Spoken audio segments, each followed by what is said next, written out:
Evaldo Braga e Carlos Alexandre ganham biografias que mostram o lado obscuro da canção brasileira.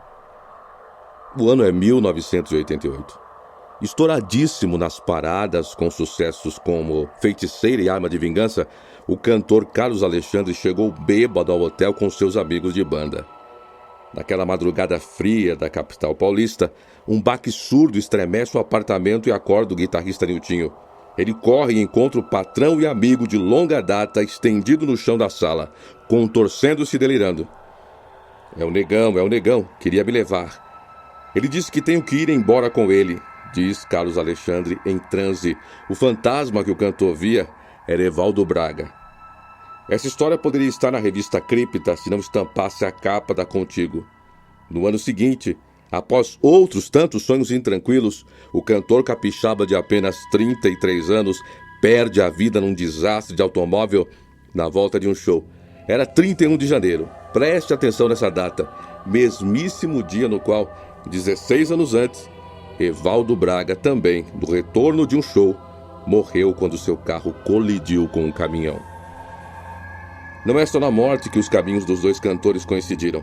Como se pode ler nas suas recém-lançadas biografias, Eu Não Sou Lixo, a trágica vida do cantor Evaldo Braga, e O Homem da Feiticeira, a história de Carlos Alexandre, do também jornalista Rafael Duarte, os livros detalham as vidas de dois dos maiores astros da música brega, duas personalidades complexas, com vidas marcadas por tragédias bem piores do que as mazelas de amor das letras pelas quais ficaram famosos.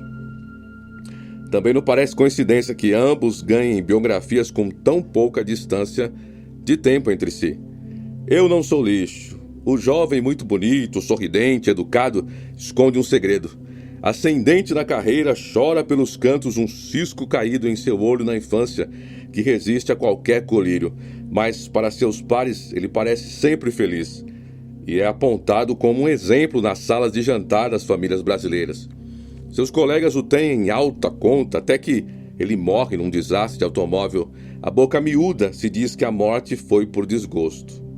O enredo lembra uma peça do Nelson Rodrigues, mas estamos falando de Evaldo Braga, o ídolo negro. Autor de sucessos como Sorria, Sorria, Eu Não Sou Lixo e Mentira, Braga tinha como marca a voz potente e uma presença fulminante, alinhadíssima no melhor estilo pilantragem consagrado por Wilson Simonal. Além disso, trazia sempre um terço enrolado à mão esquerda que lhe dava um toque de beato inofensivo. Suas canções eram marcadas pela tragédia e por amores desandados que ele encarava com sangue nos olhos, em versos como Nunca mais na minha vida eu vou te dar o meu amor, vou lamentando a sorte que a vida me deu, esconda o pranto num sorriso, e você não presta, meu amor. Tudo embalado num groove poderoso e colorido de metais. As canções de Evaldo tocaram fundo o coração dos ouvintes quando apareceram no começo dos anos 1970. Mas, apesar do sucesso enorme e instantâneo, o cantor, falecido em 1973, ganharia facilmente o prêmio que o amigo Chacrinha oferecia no quadro Sua Miséria Vale 1 Milhão, na qual o prêmio era concedido ao miserento capaz de extrair mais lágrimas da plateia. Também não faria feio num daqueles filmes de superação da sessão da tarde. Há diversas teorias sobre o nascimento de Evaldo Braga. A mais famosa diz que era filho de uma prostituta e que teria sido por ela abandonado numa lata de lixo, de rua, de uma família ou de um orfanato. Por não ter condições para criá-lo, o cantor teria sido recolhido e levado a Funabem, onde viveu até os 18 anos sem informações sobre sua ascendência. Bom, o próprio cantor reformulava sua origem constantemente. Em uma entrevista, disse que foi resgatado por uma freira, noutra por uma senhora muito pobre, só para na seguinte aumentar o drama da infância numa variação do tema do abandono e resgate.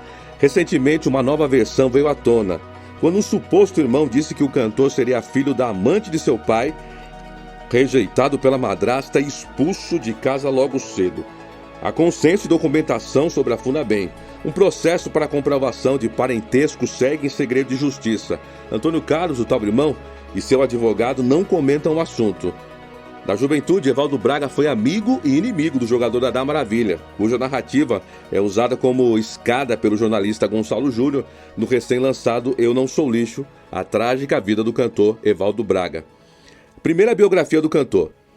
Pesquisador prolífico, Júnior lança mão de farta documentação e dezenas de entrevistas para entender a vida do cantor de carreira meteórica. A infância na Fundabem foi marcada por violência e disputa. Dadá envolveu-se com o crime, mas não há evidência que Evaldo, ou Pato Rouco, como era chamado, tenha enveredado por esse caminho ou cometido qualquer delito. Não teria outro interesse que não o canto e foi abstêmio até o começo da fama. Os dois alimentavam sonhos de estrelato, um no esporte e o outro no mundo fonográfico, e se detestavam por isso. Evaldo saiu do orfanato com um diploma de cozinheiro, foi garçom, agente de viagem, trabalhou em uma funerária, até demitir-se pelo sonho do palco. Comprou uma caixa de engraxate e passou a ocupar o posto em frente à Rádio Metropolitana, na esperança de que algum bidu o ouvisse e o levasse para dentro. Por pena, os funcionários o deixavam dormir no sofá da emissora. Evaldo participava de shows de calouros e passava fome quando foi contratado pelo cantor Newton César para trabalhar como seu divulgador. A primeira coisa que eu falei foi mentir que estava com bastante fome, pois achei que Evaldo devia estar faminto e ficaria constrangido se eu perguntasse isso ou lhe oferecesse uma refeição, revela César na biografia. O vaidoso Evaldo não tinha onde cair morto. O trabalho com César e, logo após com Lindomar Castilho, começou a lhe conferir alguma dignidade, e não demoraria para que conseguisse se valer desse network para iniciar a própria carreira. Evaldo não só conseguiu ajudar seus dois patrões, como construiu um nome no meio profissional e talentoso cantor, que se apresentava de graça nos espetáculos promovidos por disc-jockeys de rádio nas periferias das cidades, com uma presença de palco avassaladora. O trabalho lhe rendeu um contrato para a gravação de 2 compactos pela RCA, em 1969 e 1970, que não tiveram grande impacto. Era uma figura frequente, mas pequena. Ainda assim, em sua primeira aparição na TV, ao lembrar da infância dura e evocar a figura da mãe, Evaldo simplesmente desmaiou, saindo da emissora de ambulância. Evaldo Braga estava ali, a sério. Já na Fonogram Polydor, ganhou o apelido de O Ídolo Negro. Gravou os 2 discos que o tornariam famoso, o Ídolo Negro Volume 1, de 1971, e o Volume 2, de 72, e viveu seus últimos anos longe da penúria. No começo dos anos 70, o cantor era arroz de festa em programas de auditório, como o de Flávio Cavalcante e Chacrinha.